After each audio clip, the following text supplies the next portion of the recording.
मैंने सिर्फ इतना कहा है कि एक वाद दायर हुआ है दिल्ली की अदालत में। मैंने कोई कंक्लूजन नहीं कहा। मैंने कहा कंक्लूजन का, मैंने कोई कंक्लूजन नहीं कहा। कंक्लूजन तो जब उनका नोटिस का जवाब वो दे देगी तब अदालत देगी, तब फिर से बताऊंगा मैं।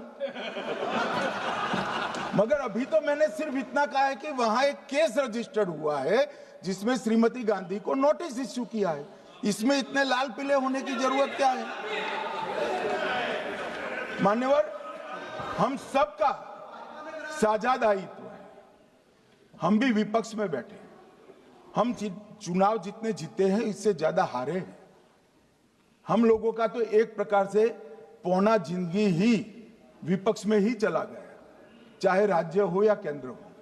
कई चुनाव हमारे, हमने चुनाव आयुक्त और चुनाव आयोग पर कभी आरोप नहीं लगाए। एक नया पैटर्न खड़ा, एक नया पैटर्न। मैं पूरा वाक्य नहीं बताना चाहता।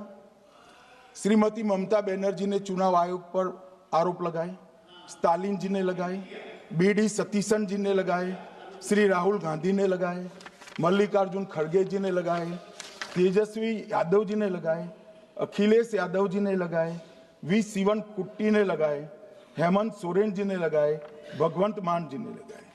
अब पहले तो ऐसी परंपरा सिर्फ कांग्रेस पार्टी में थी, मगर संपर्क का दोष कहता होता है साहब, ये सारे इंडिया अलायंस वाले चुनाव आयोग के खिलाफ आते। मान्यवर, चुनाव आयोग एक तटस्थता से चुनाव कराने वाला संस्थान बनाया गया और इसकी मान्यता कोई पॉलिटिकल पार्टी ने नहीं दी। भाग और अनुच्छेदों के तहत हमारे संविधान ने दी और ये संवैधानिक प्रक्रिया है। इस संवैधानिक प्रक्रिया पर सवाल खड़े कर कर, अनर्गल आरोप कर कर आप पूरे चुनाव आयोग की एक प्रकार से पूरे दुनिया में इसकी छवि को धूमिल करने का काम कर रहे हैं। आपको लगता है कि आप सरकार की छवि धूमिल करें? ना जी, आप पूरी दुनिया में भारत के लोकतंत्र की छवि को धूमिल करें।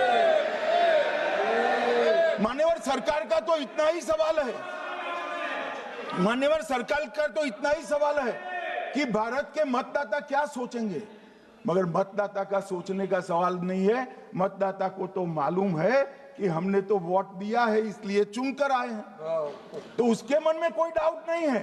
ये वोट चोरी करते रहे, घुसपैठिया बचाओ यात्रा निकाली और बिहार में 2/3 बहुमत से हम जीते।